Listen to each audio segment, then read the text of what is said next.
Assalamualaikum warahmatullahi wabarakatuh. Halo teman-teman, selamat datang di podcast saya. Perkenalkan, nama saya Daivani Aurelia Sugiono Putri dari Program Studi Pendidikan Ilmu Pengetahuan Sosial Universitas Islam Negeri Maulana Malik Ibrahim Malang. Podcast ini adalah tugas dari mata kuliah Etika Profesi Guru. Dan saya sangat antusias karena dalam podcast kali ini kita akan membahas tema yang sangat menarik, yaitu kisah di balik meja guru, perjalanan, pengabdian, dan juga pembelajaran. Nah, dalam podcast kali ini saya tidak sendiri. Saya bersama dengan narasumber yang sangat luar biasa, yaitu Bapak Dwi Nur Rahman yang telah memiliki banyak pengalaman di dalam dunia pendidikan. Sebelum masuk ke pembahasan, saya persilahkan kepada Bapak Dwi Nur Rahman untuk memperkenalkan diri. Silakan Bapak. Assalamualaikum warahmatullahi wabarakatuh. Perkenalkan, nama saya Dwi Nur Rahman. Saya mengajar di SD Negeri 2 Pait, Kecamatan Kasempon, Kabupaten Malang. Saya mengajar pada awal tahun 2010 hingga sampai saat ini tahun 2025. Oh, jadi Bapak sudah menjadi guru selama 15 tahun. 15 tahun. Sudah lumayan lama ya. Jadi Bapak Dwi ini sudah punya banyak banget pengalaman, pastinya ya, sudah punya banyak pengalaman tentang dunia pendidikan. Jadi saya ingin memberikan beberapa pertanyaan. Nah, pertanyaan yang pertama ini seputar alasan kenapa Bapak memilih untuk menjadi guru. Nah, khususnya adalah guru SD. Nah, dulu itu setelah saya lulus SMK, dulu saya senang ikut kegiatan pramuka. Nah, dari kegiatan-kegiatan pramuka itu saya mengenal banyak guru yang ada di Ngantang, karena saya domisilinya di Ngantang, jadi di Ngantang. Kemudian setiap bertemu guru-guru pada kegiatan pramuka itu saya selalu diajak bicara, kenapa gak jadi guru, kenapa gak jadi guru. Nah, setelah berapa tahun itu kemudian saya berkesempatan untuk mengikuti kuliah, maka saya daftar kuliah menjadi seorang guru. Nah, di situ karena saya itu sering bermain ya, jadi kegiatan pramuka bersama-sama anak-anak SD, SMP itu, jadi saya merasa nyaman. Nah, akhirnya disitulah keinginan saya untuk menjadi seorang guru menjadi lebih menyenangkan gitu. Oke, jadi Bapak Dwi ini ingin jadi guru karena sudah terbiasa bertemu dengan murid-murid gitu ya. Oke, nah, apakah ada cerita ketika Bapak pertama kali menjadi seorang guru dan gimana kesan dan pesannya ketika pertama kali mengajar? Saya itu mengajar di tahun 2010 awal. Nah, di situ saya mengajar di kelas 3. Jadi pertama masuk saya ngajar itu di kelas 3. Memang terbiasa dengan bermain dengan anak-anak kecil, maka ya alhamdulillah kegiatan belajar itu ya berjalan seperti biasanya. Hanya bedanya saya harus mempelajari materi dulu, saya harus membawa perangkat-perangkat pembelajaran dulu supaya apa yang saya ajarkan ke anak-anak itu sesuai dengan aturan yang sudah berlaku. Dan itu sangat menyenangkan. Jadi bermain dengan anak-anak, bermain dengan dunia mereka itu sangat menyenangkan sekali. Kira-kira ada nggak cerita yang lucu atau cerita yang mengesankan bagi Bapak? Ini cerita yang anak-anaknya atau cerita gurunya ini? Boleh cerita anak-anak dan boleh cerita gurunya, bisa diceritakan. Kalau cerita anak-anak itu adalah cerita bagaimana mereka itu yang belum bisa membaca contohnya. Itu kan sangat seru. Bagaimana kita mengajar sampai kepalanya pusing tapi tetap tidak bisa baca, ya kan? Setelah mengajar dulu, PA pagi pagi, kemudian diulangi lagi, membaca lagi, ini huruf apa? Nggak tahu. Nah, itu sangat seru karena harus putar otak ya, harus memutar cara kita bagaimana mengajari anak itu supaya mengerti huruf, bagaimana cara kita untuk membuat mereka itu senang dengan belajar, akhirnya mereka mau punya kemauan untuk belajar sampai bisa. Nah, itu adalah pengalaman yang sampai hari ini menemukan banyak cara, karena setiap anak memiliki bentuk dan cara berbeda dalam berpikir, akhirnya penerapan kita kepada mereka pun juga sangat variasi. Nah, itulah yang buat saya sampai hari ini senang menjadi seorang guru. Nah, kalau dihadapkan dengan murid-murid SD, apakah ada tantangan tersendiri yang dialami oleh Bapak Dwi selama mengajar di tingkat sekolah dasar? Kalau tantangan kepada anak-anak SD itu adalah, jadi anak-anak SD itu adalah dasar ya, dasar kita menanam pendidikan kepada mereka. Jadi menanam mereka cara berpikir, menanam mereka cara bertindak, menanam mereka cara berpikir. Nah, di situ adalah kita sebagai seorang guru itu memberi contoh. Jadi jika ada masalah, bagaimana kita harus bertindak, bagaimana kita harus berpikir, bagaimana kita harus melakukan. Nah, itu yang akan berpengaruh kepada mereka dan akan mereka bawa sampai ke jenjang-jenjang selanjutnya. Maka tantangan kita menjadi dari seorang guru SD itu adalah memberikan contoh agar cara berpikir mereka itu tertata hingga mereka mengerti bagaimana mereka bertindak dan bagaimana mereka melakukan. Oke, nah pernah nggak Pak untuk berpikiran menyerah ataupun kapok untuk menjadi guru? Pernah. Itu insya Allah tahun 2019. Sudah hampir kapok itu. Itu tapi gimana kok sampai sekarang bahkan masih menjadi guru gitu? Ceritanya gimana dan apa yang membuat Bapak itu akhirnya tetap memutuskan untuk menjadi seorang guru? Saya sempat ini jualan durian ya, ke Batu, dulu ke Depani Batos. Kemudian di sebelahnya apa itu yang jualan pakaian-pakaian apa? Paradis. Nah, kemudian di bawah yang di Batos bawah itu sampai ke alun-alun Batu itu, bahkan berangkat jam 8 pagi pulang jam 2 malam juga pernah. Nah, itu pengalaman saya yang menyenangkan. Dengan istri saya diutuslah untuk ke sekolah aja. Jadi istri saya bilang bahwa sampean jualan duren, sampean ikut itu tadi panen lasep ikut orang, kemudian sampean di pom. Nah, itu sampean seneng karena punya penghasilan yang banyak, karena lebih dari biasanya. Tapi hati ini sampean tidak di situ. Hati ini sampean itu bersama anak-anak. Makanya sudah ngajar aja, mau bayaran berapapun saya tetap terima. Nah, akhirnya disitulah saya kembali ngajar lagi di tahun 2019 itu, sebelum COVID, jadi sebelum COVID terjadi. Jadi pas waktu COVID sudah kembali mengajar. COVID sudah kembali mengajar, akhirnya saya ngajar lagi lah di sana sampai hari ini. Oke, jadi sampai sekarang ya yang di SD 2 Pait itu. SD 2 Pait.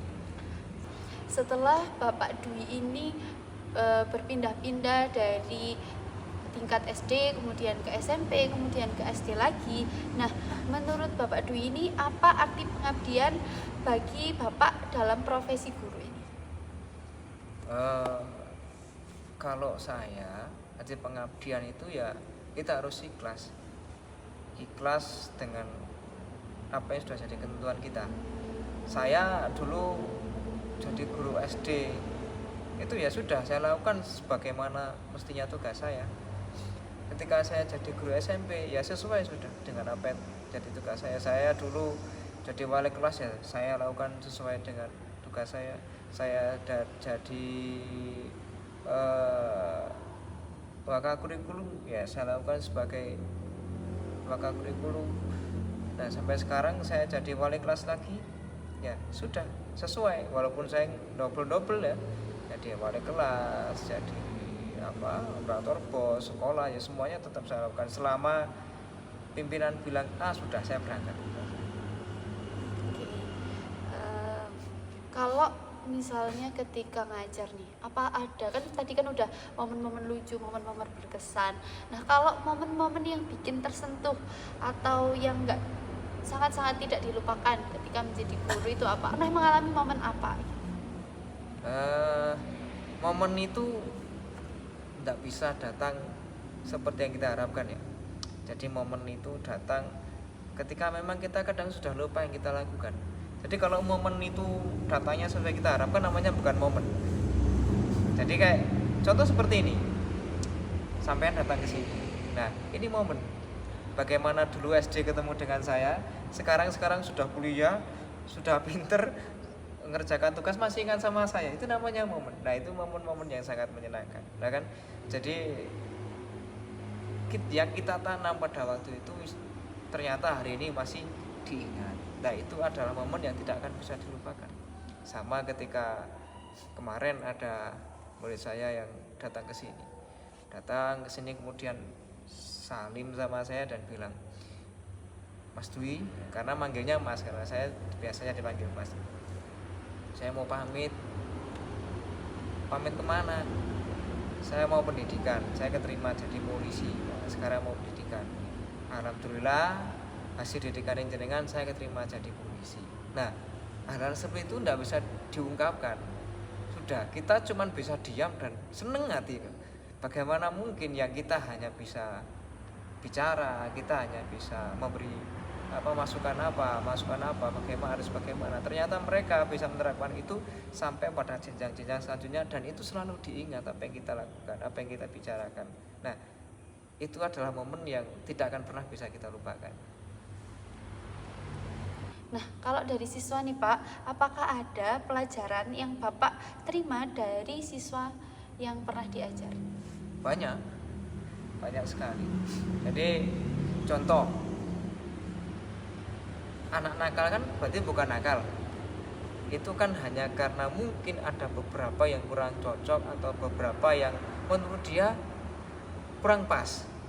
Berarti kan kita harus mencari, kita harus menggali mereka, kita harus meneliti dulu bagaimana keadaannya, bagaimana apa yang terjadi, bagaimana cara berpikirnya. Nah kita harus menggali dulu masalahnya, kita harus mencari dulu solusinya. Nah itu pengalaman yang sangat berharga. Akhirnya kan kita bisa menghadapi anak yang bagaimana, kita akan tahu bagaimana anak yang mempunyai masalah, kita akan bisa jadi mengerti. Jadi kalau bicara tentang apa yang diberikan anak-anak pada saya, kalau barang tidak ada artinya, tapi kalau pengalaman, ilmu yang saya dapat itu sangat banyak dari mereka. Jadi variasi-variasi cara berpikir mereka lah yang membuat saya sampai hari ini itu bertahan menjadi seorang guru. Karena apa? Saking senangnya sama mereka saya. Kan Bapak udah kurang lebih 15 tahun mengajar menjadi seorang guru. Nah pastinya teknologi dan cara Bapak untuk mengajar itu kan pasti berubah. Nah bagaimana perubahan zaman seperti teknologi, kurikulum, kemudian perilaku anak zaman sekarang itu mempengaruhi cara Bapak untuk mengajar? Kalau ya jadi guru itu harus memang sesuai zaman. Karena zaman itu semakin tahun teknologi juga semakin canggih. Jadi zaman saya SD itu enggak ada HP, adanya TV masih hitam putih, itu pakai aki. Zaman saya SD, karena saya lahirnya di Jambi. Ya saya lahirnya di Jambi. Orang tua memang asli Jawa Timur. Nah kemudian di zamannya Fani kan juga sudah ada HP kan, sudah ada HP, teknologi sudah canggih, sampai bisa tiap hari les piano. Saya dengarkan musik aja kalau tidak ada radio tidak tahu. Nah jadi sampai hari ini pun perkembangan teknologi itu sangat canggih. Jadi sekolah sekarang kita sudah diadakan dulu ujian SMP, SMA ada ANBK ya kan? ANBK. Sekarang di SD sudah ada. Di SD itu juga ada namanya ANBK.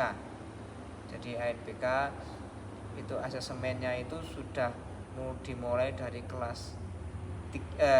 dimulai dari kelas 5. Bahkan sekarang USN pun itu juga sudah mulai online semuanya sekarang. Jadi kemarin juga masih baru percobaan USN, tanggal 11 nanti ada USN. Nah, itu semuanya sudah masuk ke jenjang teknologi. Bahkan bukan siswa saja sekarang itu, guru pun juga ada. Jadi kalau SD kelas 5 itu ada ANBK. Nah, di gurunya ada namanya Sulinjar. Nah, itu nanti akan menentukan rapot pendidikan sekolahan bagaimana hasilnya, baik atau buruknya, kurangnya di mana, kelebihannya di mana, kenaikannya di mana, turunnya di mana, mulai dari survei lingkungan, mulai dari numerisasi dan sebagainya. Nah, itu pengaruh-pengaruh teknologi yang sangat-sangat tinggi. Jadi sehingga kita tahu, dari situ kita tahu anak ini terbiasa menggunakan teknologi apa tidak, anak ini berlebihan menggunakan teknologi apa tidak, anak ini umpama pergaulannya bagaimana, di rumah bagaimana, di lingkungannya bagaimana, di sekolah bagaimana. Di situ kita sudah memasuki lingkup-lingkup yang kita bisa nilai dari teknologi yang mereka gunakan. Nah, ini pertanyaan yang sangat-sangat pengen saya tanyakan ke Bapak Dwi, yaitu jika bisa mengulang waktu kembali, apakah Bapak akan tetap memilih jalan yang sama menjadi seorang guru? Tetap jadi guru. Ya, karena kalau saya rasakan sampai hari ini,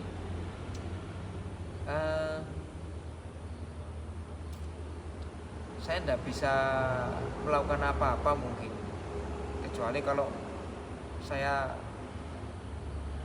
tidak menjadi seorang guru. Itu saya bingung. Maksudnya begini, kita kan butuh ilmu, kita butuh pemahaman.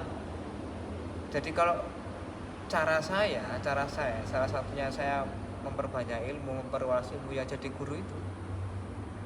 Dengan jadi guru kita kan tidak mau belajar, terus belajar, karena perkembangan zaman itu tidak bisa kita menuntut hanya ilmu itu aja.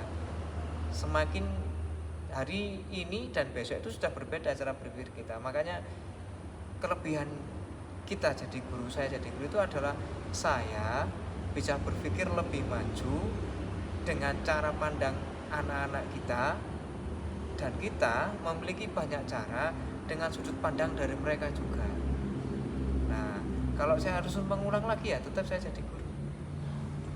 Jadi emang pengennya jadi guru gitu ya? Iya, jadi guru. Yang terakhir nih Pak, yang ingin saya tanyakan, yaitu adalah apa ada kayak pesan-pesan bagi anak muda, bagi remaja, bagi siswa-siswa, juga bagi guru-guru muda dan calon-calon guru? Teman-teman yang pengen jadi guru, kalau mau jadi guru itu kuncinya cuma satu, ikhlas. Sudah. Kalau sampai berharap menjadi seorang yang sukses, jadilah pengusaha, jangan jadi guru. Tapi kalau sampean semua pengen jadi guru, jadi orang yang ikhlas. Mau keadaan bagaimanapun, mau susah bagaimanapun, kalau hatinya sampean ikhlas, maka insya Allah Anda jadi guru pun juga sangat menyenangkan. Karena apa? Karena jadi guru itu tuntutannya cuma satu, ya harus ikhlas, tidak ada kata lain. Ada tips-tipsnya nggak untuk menjadi seorang guru yang baik gitu? Menjadi seorang guru yang baik ya, satu, murah senyum dulu. Kalau kita murah senyum, insya Allah hari kita juga menyenangkan. Yang kedua, kita harus ikhlas dengan tugas yang sudah diberikan kepada kita sebagai seorang guru. Kemudian sesuai dengan apa yang diperintahkan pimpinan, Insya Allah kalau kita sesuai dengan apa yang dikatakan pimpinan, jalan kita pun juga lancar. Nah, dan yang pertama dan nomor satu, jangan lupa selalu berdoa. Berdoa kepada Allah, karena segala sesuatu yang terjadi itu adalah karena takdirnya Allah. Jadi kalaupun zaman jadi guru, kalau tidak takdir ya tidak akan jadi, karena memang bukan takdirnya. Tapi kalau takdir, sebagaimanapun jenengan sampean ini pergi, ya kan tetap jadi seorang guru, karena memang sudah panggilan. Nah ini ngomong-ngomong masalah, kan ini kan tugas dari etika nih, etika profesi guru. Nah apakah dari guru-guru yang ada di sekeliling Bapak ini sudah memenuhi dari etika guru tersebut? Dan ada nggak kendalanya gitu? Nah, kalau etika itu memang biasanya guru-guru yang baru memang biasa. Tapi kita kan bersama-sama. Jadi kalau kita sudah masuk dalam satu lingkup, otomatis kan itu sudah tanggung jawab kita bersama, ya kan? Yang tua atau yang sudah lama atau yang masih muda ataupun kepala sekolah, nah itu karena kita dalam suatu instansi, dalam suatu ruang lingkup, maka segala sesuatu itu memang harus kita bicarakan, harus kita pikirkan, harus kita lakukan. Nah, etika itu muncul biasanya karena ada beberapa masalah, ya kan? Satu, masalah eksternal, dua, eksternal. Jadi seorang guru itu kalau punya masalah di rumah jangan dibawa ke sekolah. Mbak Fani juga, kalau punya masalah di rumah jangan dibawa kuliah. Yang di kuliah murat-marit, yang di rumah tidak selesai. Sama dengan guru, kalau punya masalah di rumah jangan dibawa ke sekolah. Murid tidak salah, akhirnya jadi masalah, jadi salah karena disalah-salahkan. Nah itu, jadi seorang guru itu nomor satu harus ikhlas dulu. Yang di rumah biarkan di rumah, yang di sekolah kita pikir bersama. Supaya apa? Mendidik itu menyenangkan, mendidik itu menjadi mereka lebih pintar. Kalau kita masalah bawa-bawa kemana-mana, maka mendidik itu menjadi membosankan. Nah, etika itu harus kita jaga. Supaya apa? Supaya kita jadi seorang guru pun juga menjadi lebih baik. Setelah kita banyak banget membahas tentang gimana sih jadi guru itu, suka dan dukanya menjadi guru, banyak banget yang bisa kita pelajari dari podcast ini. Mulai dari tantangan, kemudian juga cerita-cerita lucu dan mengesankan, kemudian ada tipsnya untuk menjadi guru. Nah, banyak banget yang disampaikan oleh Bapak Dwi tadi yang sangat bermanfaat bagi kita maupun kalian-kalian semua para pendengar yang akan menjadi guru. Terima kasih kepada Bapak Dwi telah meluangkan waktunya untuk ikut podcast ini dan ikut membantu saya untuk menyelesaikan tugas kuliah saya. Terima kasih juga kepada para penonton yang sudah setia untuk mendengarkan podcast ini hingga selesai. Baik, kurang lebihnya saya mohon maaf. Wassalamualaikum warahmatullahi wabarakatuh. Waalaikumsalam warahmatullahi wabarakatuh.